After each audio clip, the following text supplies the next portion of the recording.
Imagine sitting face to face with a man who has brutally murdered 10 people, and yet he speaks to you with such calmness that it almost feels like you're conversing with a close friend. This was the reality for many of the FBI agents who interviewed Ed Kemper, a man whose psychological profile continues to baffle experts to this day.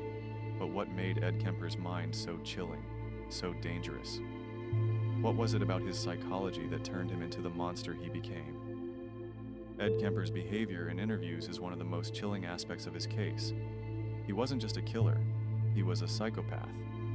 A person devoid of empathy, remorse, or the typical moral compass that guides most of us. And understanding his psychological makeup requires us to delve into the core characteristics of psychopathy, traits that Ed exhibited at an alarmingly young age. The psychopath is often described as someone who exhibits high levels of intelligence, manipulativeness, and a complete lack of empathy. They feel no remorse for their actions, and they are often capable of charming and deceiving people around them, masking their true intentions. Ed Kemper fit this mold perfectly. At the heart of Ed's psychopathy was his complete emotional detachment. He didn't form the same attachments to people as others did.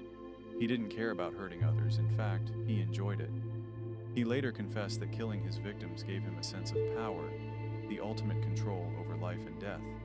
And it was this detachment that allowed him to murder and then calmly discuss his actions as though he were talking about something trivial. Psychologists often point to the fact that a psychopath lacks the ability to feel guilt or shame.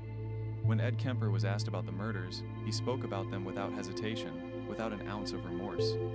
He would describe his actions with disturbing matter-of-factness, almost as if he were narrating a documentary about someone else. This lack of guilt is one of the most defining features of psychopathy. Take, for example, this chilling moment in one of his interviews.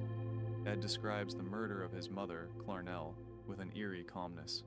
He explains how he shot her, then decapitated her, and even kept her head, a trophy of his final act of defiance. What's even more disturbing is that Ed didn't just kill for the sake of killing. His murders weren't chaotic or random. They were calculated, methodical, and carefully planned. Ed was a serial killer, yes, but he wasn't an impulsive one. He took his time, and he thought things through. This is a hallmark trait of a psychopath. They don't act out of impulse, they act out of cold logic.